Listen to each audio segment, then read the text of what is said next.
Assalamualaikum warahmatullahi wabarakatuh.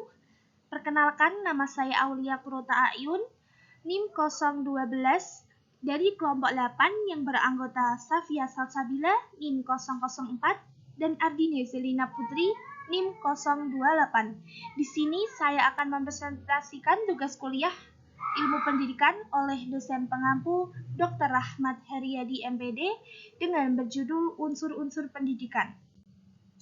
Dan di sini saya akan membahas poin-poin penting tentang yang pertama ada pendidik, metode, yang ketiga ada media, 4 evaluasi. Jadi, pengertian pendidik. Pendidik adalah orang yang melakukan kegiatan dalam bidang mendidik.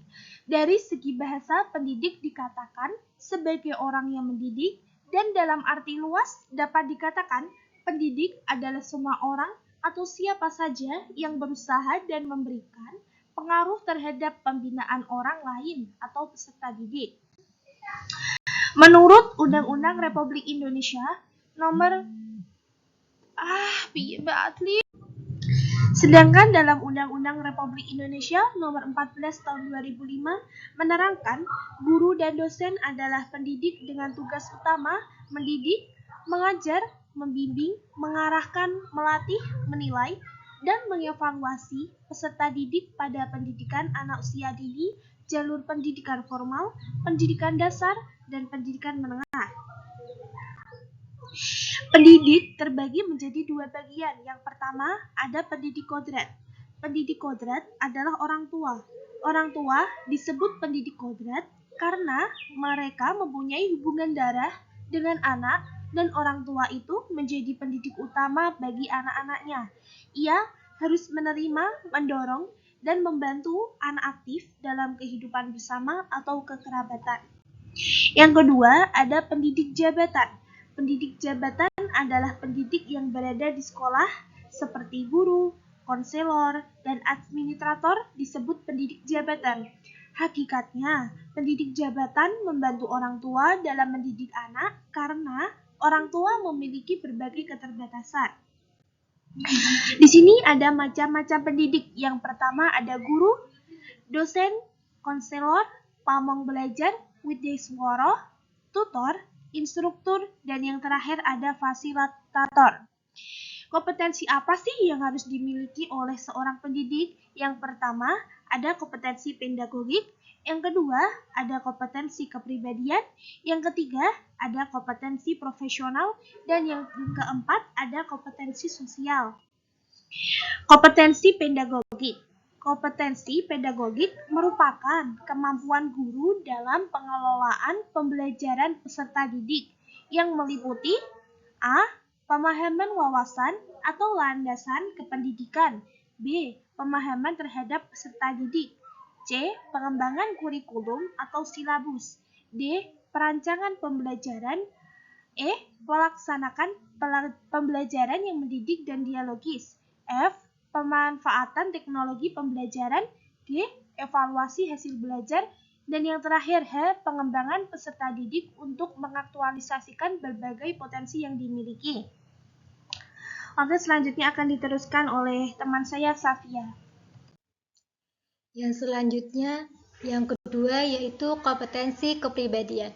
Kompetensi kepribadian adalah kemampuan kepribadian yang dimiliki seorang pendidik yang mantap, stabil, dewasa, arif, dan berwibawa, menjadi teladan bagi peserta didik dan berakhlak mulia.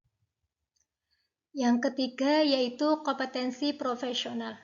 Kompetensi profesional adalah kemampuan penguasaan materi pembelajaran secara luas dan mendalam yang memungkinkan membimbing peserta didik memenuhi standar kompetensi yang ditetapkan dalam Standar Nasional Pendidikan. Yang keempat yaitu kompetensi sosial.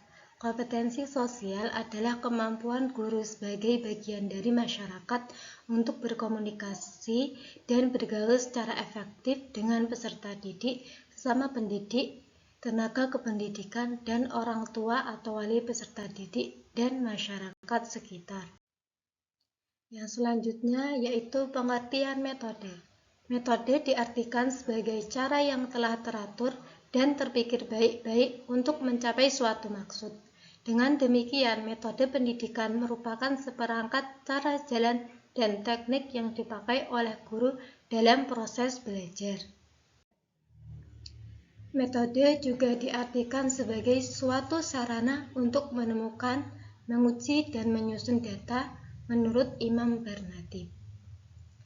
Metode juga bisa diartikan sebagai cara sistematis yang digunakan oleh pendidik menurut Rusmani.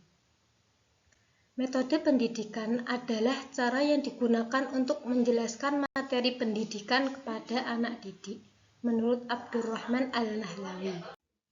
Yang selanjutnya yaitu macam-macam metode pendidikan. Macam-macam metode pendidikan ini ada 6. Yang pertama yaitu metode ceramah. Metode ceramah ini adalah menekankan pada pemberian dan penyampaian informasi kepada anak didik atau peserta didik. Yang kedua, metode tanya-jawab. Metode tanya-jawab ini merupakan suatu metode pembelajaran yang menekankan pada cara menyampaikan materi pembelajaran oleh guru dengan jalan mengajukan pertanyaan dan peserta didik memberikan jawaban. Yang ketiga yaitu metode diskusi. Metode diskusi ini merupakan kegiatan tukar-menukar informasi, pendapat, dan unsur-unsur pengalaman secara teratur. Metode diskusi ini juga bisa didefinisikan sebagai metode mengajar yang sangat erat hubungannya dengan memecahkan masalah atau bisa disebut sebagai problem solving. Yang keempat yaitu metode demonstrasi. Metode demonstrasi ini adalah metode mengajar dengan cara memperagakan suatu benda tertentu yang tidak terlepas dari penjelasan secara lisan oleh seorang guru. Yang kelima yaitu metode eksperimen. Metode eksperimen ini adalah metode pembelajaran di mana guru dan anak didik bersama-sama mengerjakan sesuatu sebagai latihan praktis dari apa yang telah dipelajari. Yang keenam yaitu metode karya wisata. Metode karya wisata ini merupakan metode pembelajaran yang berhubungan dengan kegiatan membawa kelompok mengunjungi beberapa tempat yang khusus, menarik untuk mengamati situasi, mengamati kegiatan, menemui seseorang atau objek yang tidak dapat dibawa ke kelas atau ke tempat pertemuan. Yang selanjutnya yaitu pengertian media. Media pendidikan adalah hal yang tidak saja memuat kondisi-kondisi yang memungkinkan terlaksananya kegiatan pendidik, menurut Abu Ahmadi.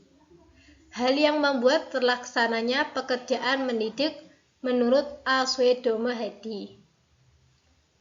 Media pendidikan adalah segala sesuatu, baik tindakan, situasi, atau media yang sengaja diadakan untuk tercapainya suatu tujuan menurut Hasbullah. Yang selanjutnya yaitu tujuan adanya media pendidikan. Tujuan dari adanya media pendidikan adalah penggunaan media itu anak didik diharapkan mengalami perubahan. Media yang utama untuk mencapai tujuan dalam lapangan pendidikan adalah pergaulan. Yang kedua dilihat dari fungsi media-media pendidikan yaitu sebagai perlengkapan, sebagai tujuan, dan sebagai mempermudah usaha untuk mencapai tujuan. Selanjutnya fungsi media pendidikan yang pertama membantu dan mempermudah para dalam mencapai tujuan. Yang kedua menstimulasi perkembangan. Yang ketiga mempermudah para siswa menangkap materi pelajaran. Memperlancar dan meningkatkan proses hasil belajar, dan meningkatkan dan mengarahkan perhatian anak sehingga dapat memunculkan motivasi belajar, dan terakhir memberikan kesamaan keamanan tentang peristiwa di lingkungan. Menyampaikan pelajaran menjadi lebih baku, pembelajaran bisa lebih menarik, kualitasnya belajar bisa ditingkatkan, dan terakhir peran guru dapat dirubah ke arah positif. Pengertian evaluasi. Evaluasi adalah sebagai pengukuran atau penilaian hasil belajar di antara keduanya, mempunyai arti yang berbeda meskipun saling berhubungan. Mengukur adalah membandingkan sesuatu dengan satu ukuran. Taylor mengatakan bahwa evaluasi merupakan proses pengumpulan data untuk menentukan sejauh mana, dalam hal apa, dan bagian mana tujuan pendidikan sudah tercapai. Dan selanjutnya fungsi media pendidikan. Yang pertama, memberikan landasan untuk menilai hasil usaha prestasi yang telah dicapai peserta didik. Yang kedua, memberikan informasi yang sangat berguna untuk mengetahui posisi masing-masing siswa di antara kelompoknya. Dan ketiga, kelompok bahan penting untuk memilih dan kemudian menetapkan status peserta didik. Yang keempat, memberikan pedoman untuk mencari dan menemukan jalan keluar bagi siswa yang memerlukan. Yang terakhir, memberikan petunjuk sejauh mana tujuan program pembelajaran yang telah ditentukan dan tercapai. Dan selanjutnya prinsip-prinsip dalam evaluasi. Yang pertama, keterpaduan, keterlibatan, koherensi, pedagogis, dan akuntabilitas. Dan terakhir evaluasi. 1. Tes penempatan, kedua tes normatif, dan ketiga tes diagnostik, dan terakhir tes sumatif. Sekian dari kelompok kami. Apabila ada tutur kata yang kurang berkenan, taufik walhidayah. Wassalamualaikum warahmatullahi wabarakatuh.